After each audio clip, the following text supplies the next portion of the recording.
ஒரு சில physical pains எல்லாம் கோ த்ரூ பண்ண வேண்டியது இருக்குது. அதெல்லாம் பசங்களுக்கு அவ்வளோக்கா கிடையாது தான். இன்னைக்கு இந்த பீரியட் பெயின், அப்புறம் இந்த ப்ரெக்னென்சி, இந்த மாதிரி ஒரு சில விஷயம்லாம்.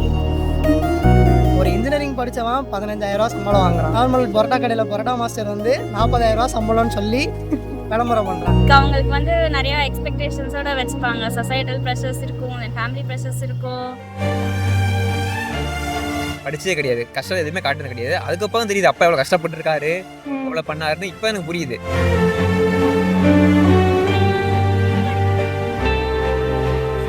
பொண்ணுங்க லைஃப் கஷ்டமா பசங்க லைஃப் கஷ்டமா? பசங்க லைஃப் தான். ரெண்டு பேரோட லைஃப்லயும் ஸ்ட்ரகிள்ஸ் இருக்கு. ஆக்சுவலாக ரெண்டு பேர் இப்போ என் பையனை யோசிக்கக்குள்ள பையன் லைஃப் கஷ்டம் தான் சொல்லுவாங்க, பொண்ணுங்க இருக்கக்குள்ள பொண்ணுங்க லைஃப் தான் கஷ்டம்னு சொல்லுவாங்க. எங்களை பொறுத்த வரைக்கும் நாங்கள் பசங்க தான் சொல்லுவோம். கண்டிப்பாக பசங்க லைஃப் தாங்க கஷ்டம். ரெண்டுமே கஷ்டம் தான். பசங்க லைஃப் தாங்க கஷ்டம். பொண்ணுங்க லைஃப்லேயே கஷ்டம் இருக்குது, பசங்க லைஃப்லேயே கஷ்டம் இருக்குது. ஆனால் பசங்க லைஃப்பில் ஜாஸ்தி இருக்குது. என்னை பொறுத்த வரைக்கும் பசங்க லைஃப் தான் கஷ்டம். நீங்க பொண்ணா இருக்கணும்னு ஆசைப்படுவீங்களா இல்ல பையனா இருக்கணும்னு ஆசைப்படுவீங்களா? நான் பொண்ணா இருக்கணும்னு தான் ஆசைப்படுறேன். பையனாக தான் இருக்க ஆசைப்படுறேன். பையன் தான். இல்லைங்க, பையனாக இருக்க தான் ஆசைப்படுவேன். பையனாக இருக்க தான் ஆசைப்படுறேன். பையனாக தான் இருக்கணும்னு ஆசை. இப்பதானே சொன்னீங்க இவ்வளோ ஸ்ட்ரகிள்ஸ் இருக்கு அப்படின்னு. அவ்வளோ ஸ்ட்ரகிள்ஸை பார்க்குறதுனாங்க பசங்களோட கெத்து. ஃபேஸ் பண்ணுற கான்ஃபிடென்ட் இருக்குல்ல. கஷ்டப்பட்டால் இஷ்டப்பட்டு தானேங்க கஷ்டப்படுறோம். ஸோ அதனால் அது தப்பு இல்லைல்ல. எதனால பசங்க லைஃப் ரொம்ப கஷ்டம்ன்றீங்க?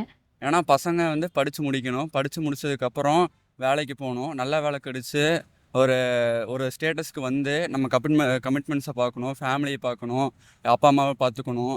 அப்புறம் கமிட்மெண்ட்ஸ் வரும், அதையும் பார்த்துக்கணும். அவங்களுக்கு கொஞ்சம் நம்ம ஸ்பேஸ் கொடுக்கணும், அவங்களையும் நம்ம பார்த்து நம்ம ஃபேமிலி நெக்ஸ்ட் லெவலுக்கு நம்ம எடுத்துகிட்டு போகணும். அது எல்லாமே நம்ம கையில் தான் இருக்குது. ஏன்னா நம்ம எந்த இடத்துல நம்ம போய் நம்ம பொசிஷனில் உட்காரோம், அந்த சொசைட்டியில் நம்மளை எப்படி பார்க்குது, அதுவும் நம்ம பார்த்துக்கணும்.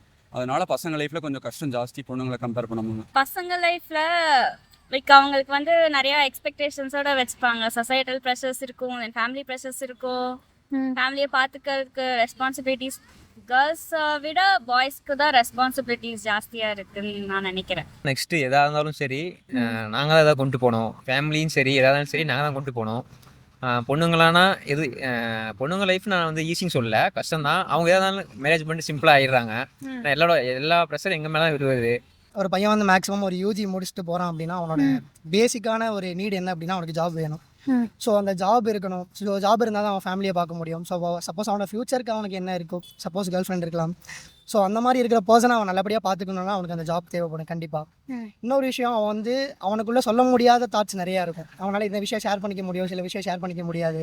ஸோ அந்த ஷேர் பண்ணிக்க முடியாத விஷயத்தெல்லாம் ஷேர் பண்ணுறதுக்கு ஒரு ஃப்ரெண்டு கண்டிப்பாக க்ளோஸாக ஒரு பையன் இருப்பாங்க. ஒரு பையனோ ஒரு பொண்ணோ ஒரு லைஃப்பில் கண்டிப்பாக இருப்பாங்க. ஸோ இந்த விஷயத்தெல்லாம் அவன் தாண்டி வரணும். மொதல் விஷயம் இது. அதுக்கப்புறம் வந்து அவன் வந்து ஒரு வேலைக்குன்னு போகிறப்போ அவன் அங்கே நிறையா பாலிடிக்ஸை வந்து அவனுக்கு எடுத்துப்பான். சரிங்களா? பாலிடிக்ஸ் நிறையா இருக்கும். ஸோ அந்த பாலிடிக்ஸ்லாம் தாண்டி அவன் வெளியே வரணும். ஸோ அதை ஓவர் கம் பண்ணி வரணும். ஸோ இதெல்லாம் பார்த்ததுக்கப்புறம் வந்து நிற்கும் ஒரு விஷயம் என்ன அப்படின்னா, சேல்ரி எவ்வளோ அப்படின்னு கேட்குறப்போ சேல்ரி வெறும் 12,000 13,000 சொல்லுவாங்க. ஒரு இன்ஜினியரிங் படித்தவன் 15,000 சம்பளம் வாங்குறான்.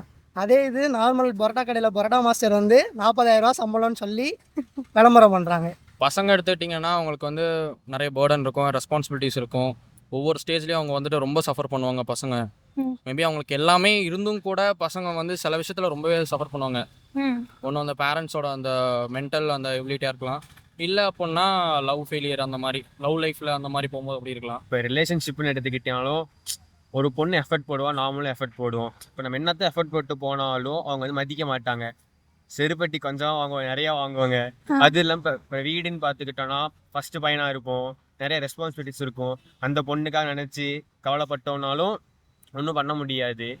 அப்போ அம்மா அப்பாவை பார்த்துக்கணும். அதனால சூசைட் அப்படி அட்டென்ட் பண்ணனா பின்னாடி ஃபேமிலி பார்த்தீங்கன்னாலும் ட்ராபேக் ஆயிரும். ஒரு வேலைக்கு போகலாம் சொந்தக்காரன் வந்து கேள்வி கேட்பான், அரியர் வச்சா எதுக்கடா அரியர் வைக்கிற அப்படின்னு கேட்பான்.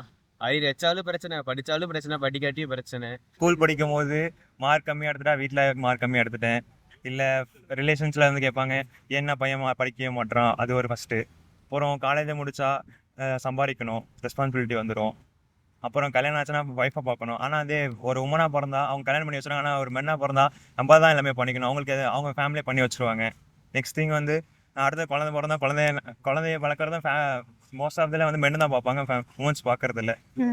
நெக்ஸ்ட் திங் வந்து ஏதாவது நம்ம அவர் சில பேருக்கு கேப்பபிலிட்டி சீக்கிரம் முடிச்சிடுவாங்க, சில பேர் பொறுமையாக முடிப்பாங்க. இப்போ நம்ம என்ன மாதிரி பையன் ஒரு ஆவரேஜான படிக்கிற பையன் பொறுமையாக வேலைக்கு போனோன்னா ரிலேஷன்ஸ் வந்து என்ன பையன் இன்னும் படித்து முடிச்சு வேலைக்கு போகாமல் இருக்கான். இதேமாரி நிறையா ப்ராப்ளம்ஸ் ஃபேஸ் பண்ணும் பையனாக பிறந்தா. இதே பொண்ணாக பிறந்த ப்ராப்ளம்லாம் இருக்காது, அவங்களே கல்யாணம் பண்ணி வச்சுருவாங்க, அவங்களெல்லாம் பார்த்து வச்சுருவாங்க. பொண்ணுங்க ஒரு சில விஷயத்துல ஃபேஸ் பண்றது பசங்க பண்ண மாட்டாங்க, அதே மாதிரி பசங்க ஒரு சில விஷயத்துல ஃபேஸ் பண்றது பொண்ணுங்க பண்ண மாட்டாங்க. ஆனா ஒரு விஷயம் என்னன்னா, ஒரு பொண்ணா இருந்து அதர் சைடு யோசிச்சு பார்க்கும்போது எப்படி இருக்குன்னா, எங்களுக்கு லைஃப்ல நிறைய இடத்துல நிறைய லைஃப் சாய்ஸஸ்லாம் இருக்கு இல்லையா. நாங்க வேணும்னா ஒர்க் பண்ணலாம், இல்லாட்டி ஒர்க் பண்ணாம இருக்கலாம். அந்த மாதிரி நிறைய விஷயம் எங்களுக்குன்னு ஒரு சில சாய்ஸஸ்லாம் இருக்கு. அதெல்லாம் பசங்களுக்கு இல்லை. ஏதோ ஒரு இந்த சொசைட்டியோட கம்பல்ஷனுக்காகவோ, ஏதோ ஒரு அவங்க ஃபேமிலியோட கம்பல்ஷனுக்காகவோ, ஏதோ ஒரு விஷயத்துக்காக கண்டிப்பாக அவங்க இதை பண்ணியே ஆகணும், அவங்க வந்து லைஃப் லாங் ஹார்ட் ஒர்க் பண்ணியே ஆகணுங்கிற மாதிரி ஒரு விஷயத்துக்குள்ள அவங்க பவுண்ட் ஆயிடுறாங்க. பொண்ணுங்க லைஃப்ல கஷ்டம் இல்லைன்றீங்களா? இல்லை, நான் கஷ்டம் இல்லைன்னு சொல்ல மாட்டேன். அவங்க லைஃப்லேயும் கஷ்டம் இருக்குது. ஸோ ஏன்னா அவங்க ஒர்க் போகிற இடத்துல நிறையா ஃபேஸ் பண்ணுவாங்க. ஸோ மேக்ஸிமம் வந்து ஒருத்தங்க சில பேர் நல்ல பார்வையில் பார்ப்பாங்க, பேசுவாங்க. ஸோ அந்த மாதிரி தான் இருக்குது. ஸோ அவங்களும் அந்த மாதிரி கஷ்டத்தில் ஃபேஸ் பண்ணி தான் வராங்க. கஷ்டம் இல்லைன்னு சொல்ல மாட்டேன், எல்லாத்துக்குமே இருக்குது. ஏன்னா அவங்களுக்கும் சில பேர் வந்து சாதிக்கணும், நான் வந்து வேலைக்கு போகணும்னு நினைப்பாங்க. ஆனால் சில ஃபேமிலி சுச்சுவேஷன்ஸ்னால அவங்களால பண்ண முடியாமல் இருக்கும். இல்லை, அவங்களுக்கும் இருக்குது, அவங்களுக்கும் ஃப்ரீடம் இருக்காது. வேணாம் என்ன பிறந்தா ஃப்ரீடம் இருக்கும், ஒரு உமனாக பிறந்தா ஃப்ரீடம்ன்றது மோஸ்ட் ஆஃப் த வீட்டில் இருக்காது. ஒரு சில ஃபிசிக்கல் பெயின்ஸ் எல்லாம் கோ த்ரூ பண்ண வேண்டியது இருக்குது. அதெல்லாம் பசங்களுக்கு அவ்வளோக்கா கிடையாது தான். இன்னைக்கு இந்த பீரியட் பெயின், அப்புறம் இந்த ப்ரெக்னென்சி, இந்த மாதிரி ஒரு சில விஷயம்லாம் பொண்ணுங்க ஃபேஸ் பண்ணுற விஷயம்தான். அண்ட் அது இல்லாமல் வந்துட்டு அவங்க இப்போ வந்து ஒரு ஃபேமிலியை வந்து அவங்க டேக் கேர் பண்ணிக்கணும், ரன் பண்ணணும். சில பேர் வந்து ஒர்க் பண்ணுறாங்க, அட் த சேம் டைம் ஃபேமிலியும் பார்த்துக்கிறாங்க. பட் அந்த மென் வந்து வீட்டில் இருக்கிற எந்த ஒர்க்கும் ஷேர் பண்ணாமல் சில வீட்டில் இருக்கலாம்.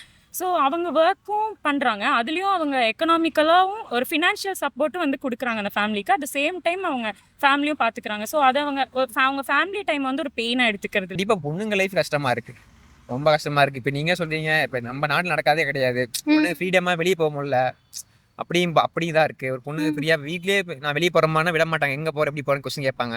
இப்போ பசங்கன்னா சரிப்பா போயிட்டு வாங்க அப்படின்ட்டுருவாங்க. அது ஒரு பொண்ணுங்க அந்த தாட்டிலலாம் பார்க்கல ரொம்ப கஷ்டம் தான். அவங்களுக்கு இருக்குது, அவங்களுக்கும் ஃபேமிலி பார்த்துக்கணும், வேலைக்கு போகணும், வேலைக்கு போகிறப்ப நிறைய நடக்கும், சொசைட்டி நிறைய இருக்கும், தெரிஞ்சது எல்லாத்துக்கும். சின்ன வயசுலேருந்து நான் தான் அப்படிங்கிற மாதிரி இருந்திருப்போம். ஆனால் ஒரு இடத்துல வந்து அப்பாவோட பெயின் நமக்கு புரியும்ல, அவரும் இந்த நீங்கள் இருந்த ஸ்டேஜெலாம் கடந்து தானே வந்திருப்பாங்க. எந்த இடத்துல உங்களுக்கு அது தெரிஞ்சது? நான் இப்போதைக்கு காலேஜ் தான் படிச்சுட்டு இருக்கேன். மேபி காலேஜ் முடித்ததும் இதுக்கப்புறம் தான் தெரிய வரும்ன்றீங்க? இப்போவே ஃபீல் பண்ணிகிட்டு இருக்கேன். காலேஜ் படித்ததும் ஷுவராக இருக்கும். அப்பாவோட கஷ்டம் ஏன்னா சின்ன வயசுலேருந்து எனக்கு கஷ்டம் தெரியாமல் வளர்த்திட்டாங்க ரெண்டு பேருமே. அவங்க ஏகப்பட்ட சஃபர் இருந்துச்சு, பிஸ்னஸில் லாஸ் இருந்துச்சு, ஏகப்பட்டது இருந்துச்சு.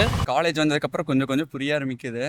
ஏன்னா இனிமேல் நம்ம வந்து என்ன பண்ண போகிறோம், இப்போ நம்மளுக்கு கொஞ்சம் கொஞ்சம் வரும்போது தெரியுது மணியோட இது எவ்வளோ அப்படின்ட்டு. அப்போ நம்ம காலேஜ் முடிக்கும் போது நம்ம என்ன வேலைக்கு போக போகிறோம், நம்ம இப்போ எவ்வளோ சம்பாதிப்போம், நம்ம எந்த ஸ்டேட்டஸில் இருப்போம், நம்மளால் நம்ம ஃபேமிலி எப்படி பார்த்துக்க முடியும் அப்படின்னு அந்த பயம் வரும்போது அப்பாவோட சுச்சுவேஷன் நம்மளுக்கு புரியும். அப்பாவை பார்த்து நான் யோசிச்சதே கிடையாது. ஒரு சில அப்பா இப்போ ஆக்சுவலாக எங்கள் அப்பானா இன்ன வரைக்கும் படித்ததே இல்லை. அப்பா ரொம்ப கஷ்டப்பட்ட வரைக்கும் எங்களுக்கு இப்போ வரைக்குமே ஒரு நல்ல நிலைமைக்கு ஸ்கூல் சரி, மெட்ரிக் ஸ்கூலில் படிக்க வச்சு, காலேஜும் சரி படிக்க வச்சு எதுவுமே இல்லைன்னு சொன்னது கிடையாது. நான் அப்பா படிச்சதே கிடையாது, கஷ்டம் எதுவுமே காட்டுறது கிடையாது. அதுக்கப்புறம் தெரியுது அப்பா எவ்வளோ கஷ்டப்பட்டுருக்காரு, எவ்வளோ பண்ணாருன்னு இப்போ எனக்கு புரியுது.